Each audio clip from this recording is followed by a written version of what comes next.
Hello friends, income tax act के अंतर्गत LTC cash scheme के लिए नई टैक्स एग्जम्पशन दी गई है, जिसे कि हम इस न्यूज़ में डिस्कस करेंगे।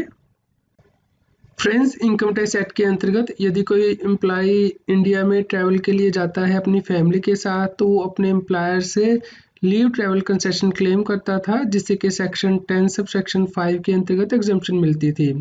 लेकिन कोविड पेंडेमिक की वजह से एम्प्लॉय लीव पे नहीं जा पाए हैं, इसलिए नई टैक्स एग्जम्पशन को प्रपोज किया गया है इनकम टैक्स एक्ट में। यानी कि यदि कोई व्यक्ति लीव ट्रैवल के बजाय ये वैल्यू कैश में ले लेता है अपने एम्प्लॉयर से और उसके बाद एक्सपेंडिचर करता है स्पेसिफाइड एक्सपेंडिचर स्पेसिफाइड पीरियड में, तो उसने ये जो अमाउंट कैश में लिया है वो टैक्स से एग्जम्प्ट रहेगा। फ्रेंड्स, इस केस में जो कंडीशन है वो प्रपोज की जाएंगी इनकम टैक्स रूल में।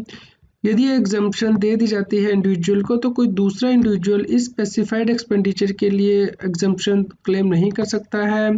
जो कंडीशन है वो इस प्रकार होंगी, यानी कि जो एलटीसी ड्यू होनी चाहिए वो ब्लॉक ईयर 2018 से 21 के ब्लॉक में ड्यू होनी चाहिए।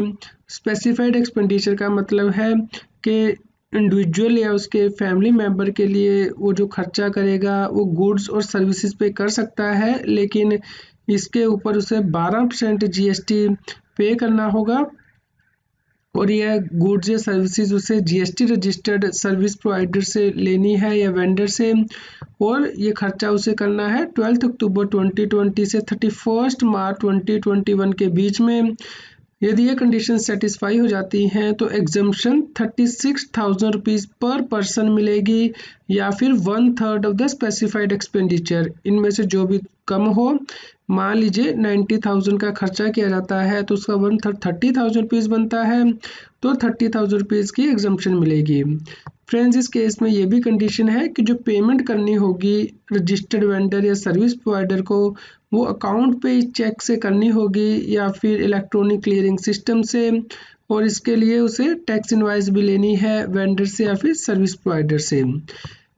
यदि अमाउंट रिसीव या ड्यू इंडिविजुअल का ज़्यादा हो जाता है तो उसे एग्जम्पशन इस अमाउंट तक ही मिलेगी, जो कि हमने यहाँ पे डिस्कस की है।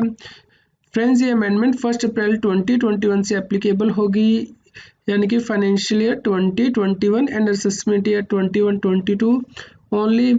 फ्रेंड्स, उम्मीद करते हैं आपके लिए यह न्यूज़ यूज़फुल रही होगी। कृपया लाइक कीजिए और अधिक से अधिक शेयर कीजिए ताकि सभी लोगों तक ये जानकारी पहुंच पाए और वो इनकम टैक्स एक्ट के अंतर्गत कॉम्प्लायंस कर पाएँ। आप हमें Telegram app CA Satbir Singh टैक्सील पर ज्वाइन कर सकते हैं ताकि आप GST और इनकम टैक्स के रेगुलर अपडेट अपने मोबाइल पर ही प्राप्त कर सकें।